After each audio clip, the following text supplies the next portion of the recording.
La parole est à Monsieur Antoine Herth, du groupe UDI, Algérie indépendant.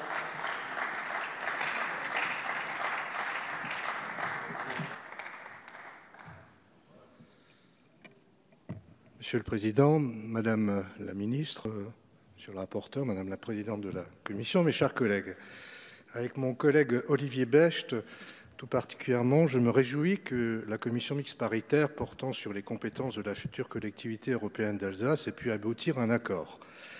Il est particulièrement heureux qu'elle ait décidé de maintenir la possibilité pour les fédérations professionnelles et les ligues sportives de s'organiser à l'échelle du territoire alsacien, amendement qui avait été porté par notre groupe. C'est donc avec une réelle satisfaction que nous accueillons le texte que vous nous proposez aujourd'hui.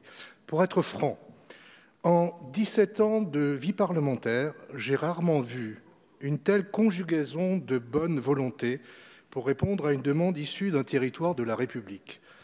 Le 31 octobre 2017, lorsque j'ai interpellé le président de la République en préfecture de Strasbourg sur la frustration de nos concitoyens vis-à-vis de la disparition de la région Alsace, ce que nous appelons désormais le désir d'Alsace, je ne m'attendais pas à ce que nous puissions y répondre dans des délais aussi brefs.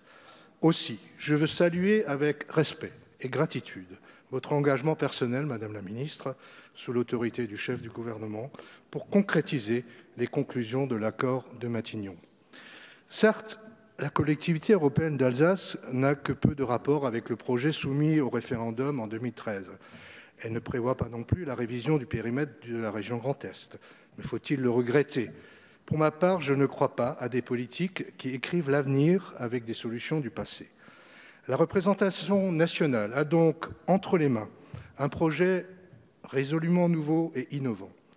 En effet, la future collectivité trouve sa cohérence dans le prolongement du traité d'Aix-la-Chapelle, grâce à la compétence en matière de coopération transfrontalière qui lui est attribuée, de même que pour les efforts qu'il pourra déployer en matière d'enseignement de la langue du voisin.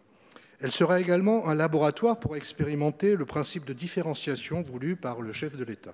Enfin, elle redonne un supplément de proximité à des décisions publiques qui touchent le quotidien des gens, faisant écho à une demande issue du grand débat. En voici un exemple concret à travers un courrier que m'a adressé un habitant de la commune de Châtenois il y a 2 jours, et comptons ce que dit Maurice. Monsieur le député, je me permets de vous interpeller au sujet du volume croissant de camions sur l'autoroute A35. Vivant à Châtenois depuis 20 ans, je constate l'accroissement régulier du nombre de poids lourds empruntant la A35. De mon point de vue, ce trafic a 3 conséquences directes sur notre environnement.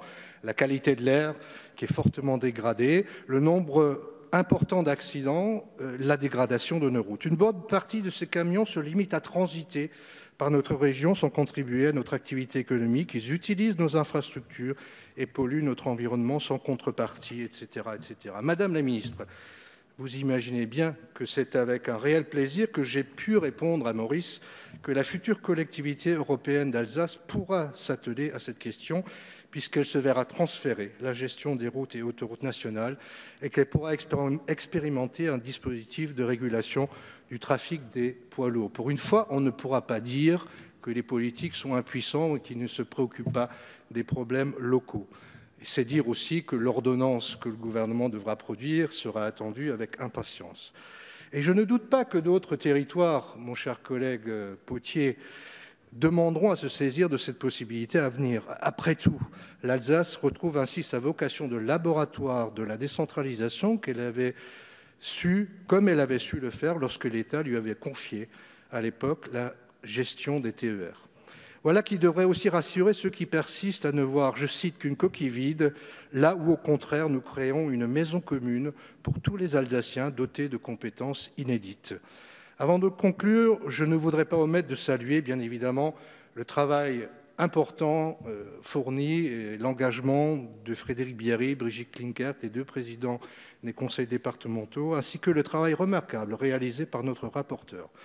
Vous avez su vous mettre à l'écoute d'opinions diverses où l'émotion submergeait parfois la raison. De même, alors que par nature les partis politiques se nourrissent des clivages, vous avez fait converger les positions partisanes vers un point de consensus. Soyez-en remerciés. Ce ne fut pas aussi compliqué que le traité de Vienne, mais je crois qu'il faut se féliciter que cette mission de rapporteur fut confiée une fois encore à un bourguignon talentueux. Monsieur le Président, mes chers collègues, vous l'aurez compris, le groupe UDI et indépendant votera résolument en faveur de ce projet de loi. Merci. Merci, chers collègues.